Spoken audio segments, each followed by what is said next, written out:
साधारण निर्वाचन पई जाजपुर जिले में आज तृतीय दिनर नामांकन पत्र दाखल रे मोट 6 जन नामांकन पत्र दाखल करिसंती।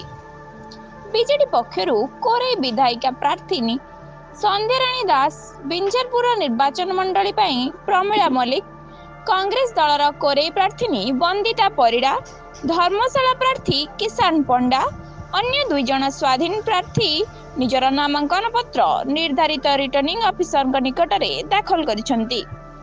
प्रार्थी माने निज निज समर्थकों सहित शोभायात्रा रे आसी नामांकन पत्र दाखल करथिले। विभिन्न प्रसंग उपस्थापन करी निर्वाचन बैतरणी पारी हेबाकू लक्ष्य रखिसंती प्रत्येक प्रार्थी। आज नामांकन पत्र दाखल करछि। माननीय मुख्यमंत्री बिंझारपुर लोकों ऊपर भरोसा करी मते पुणी प्रार्थी करी पठेइछंती। मु नामांकन पत्र भरिछि। बिंझारपुर लोकों ऊपर मोर भरोसा अछि। निश्चित भाव में विजु जनता दल को पुणी थर भोट देवे। माननीय मुख्यमंत्री नवीन पट्टनायक पुणी षष्ठ थर ओडिशार मुख्यमंत्री हेबे।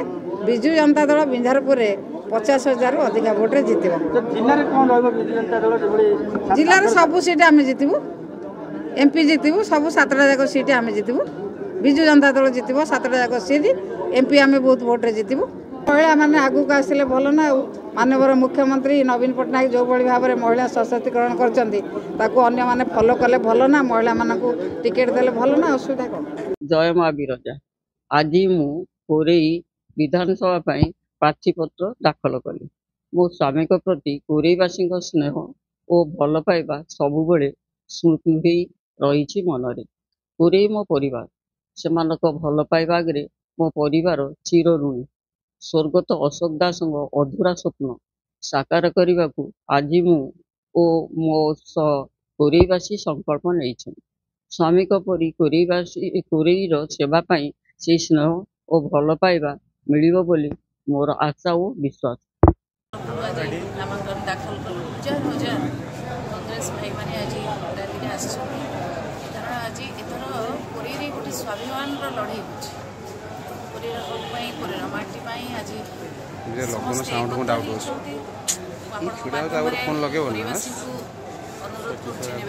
दलगत निर्विशेष परिवर्तन करूँ और हाथ चिन्ह को भोट दिखाँ।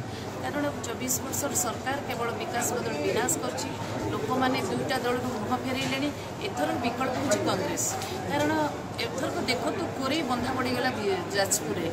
कारण जाजपुर जो बंधा पड़गला तो मुकुल पड़ो। से कांग्रेस आसिले मुकुल से समस्ते आज दलगत निर्विशेष समस्त आह्वान करछि। आज देखूँ हजार हजार बाइक रैली गाड़ी रे युवक छात्र महिला वरिष्ठ कांग्रेस समस्त आज नामांकन दाखल करें। निश्चित विजय हो, धर्मर विजय हो और सुनिश्चित विजय हो कांग्रेस। एवं कोरेई रे देखिए आगामी दिन में कांग्रेस आसो और कोरेईर विकास। दीर्घ दशंधि हम कांग्रेस अण कांग्रेस निर्वाचन मंडल लोक परिवर्तन चाहिए सारा ओडिशा रे। वर्तमान कोरेई कथा जदि कहबा कोरेई रे एबे विकल्प कांग्रेस। कारण आपण देखंतु बीजेडी सब बेले तार कोन करछन नेता परिवर्तन करूछंती। प्रति 5 वर्ष रे नेता परिवर्तन होछि। एवं हमर सेठी जे बीजेपी रो कैंडिडेट हेचंती से बीजेडी रो थिले विधान कोन विधायक थिले। सेति पई ए बीजेडी और बीजेपी होछि एक। एमान भितर हूँ एक। बीजेडी की भोट देले बीजेपी को जीव, बीजेपी की भोट देले बीजेडी जीव। से एथर लोक गोटे परिवर्तन चाहूँगी, परिवर्तन हुई। निश्चिंत देखिए आगामी दिन में कांग्रेस को भोट देवे लोक मैंने। कारण लोक मैंने स्वतःप्रत भाव एवं गोटे मन स्थिर कर परिवर्तन करूँ कांग्रेस देवु। कारण ए विश्वास आना पाखे। एमान केवल विकास कहती, निर्वाचन आसिले योजना कहती। एथर कोरेईटा पूरा जाजपुर बंधा पड़गला केवल टंका मद मांस। निश्चित भाव में मो पाई अति गुरुत्वपूर्ण निर्भर कर आगामी निर्वाचन रे मो निमित्त मात्र। धर्मशाला माटी आज धर्मशाला जनसाधारण, धर्मशाला भाई भौणी नाई नथिया समस्या सम्मुखीन होउचंती। किए पानी पाउने, किए शिक्षा पाउने, किए स्वास्थ्य पाउने। 25 वर्षर शासन व्यवस्था ये निर्वाचन 25 वर्षर शासन व्यवस्था को धूलिसात करदेव। ये धर्मशाला 90 मसीह कांग्रेस दलर पताका उड़ी नहीं। धर्मशाला माटी रे राज्य विधानसभा कांग्रेस दलर पताका उड़ेब। यही कथा मु शपथ नहीं धर्मशाला जनसाधारण धर्मशाला भोटर भाई मैंने शपथ नहीं। नमस्कार करुच्ची कांग्रेस दल मु जड़े कर्मी दीर्घ वर्ष कार्य करिछि।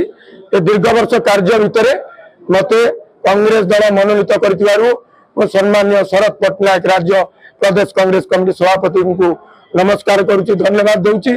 समस्त नेतृमंडली को मो भली कर्मी को एडी धर्मशाला माटी ये गण कौथुवा लोक आपण माने 25 वर्ष शासन व्यवस्था विरुद्ध संग्राम करने निर्वाचन लड़िया सुजोग देइचंती। मु तांकर एई जो भरोसा यही मत सुजोग मु निश्चित भाव में संग्राम एभली करी अनुभव करेंगे से माने एवं ए संग्राम मोर नुहे धर्मशाला माटीर धर्मशाला भाई एवं भौणी मानकर मु निमित्त मात्र एतिकी निवेदन करुच्ची।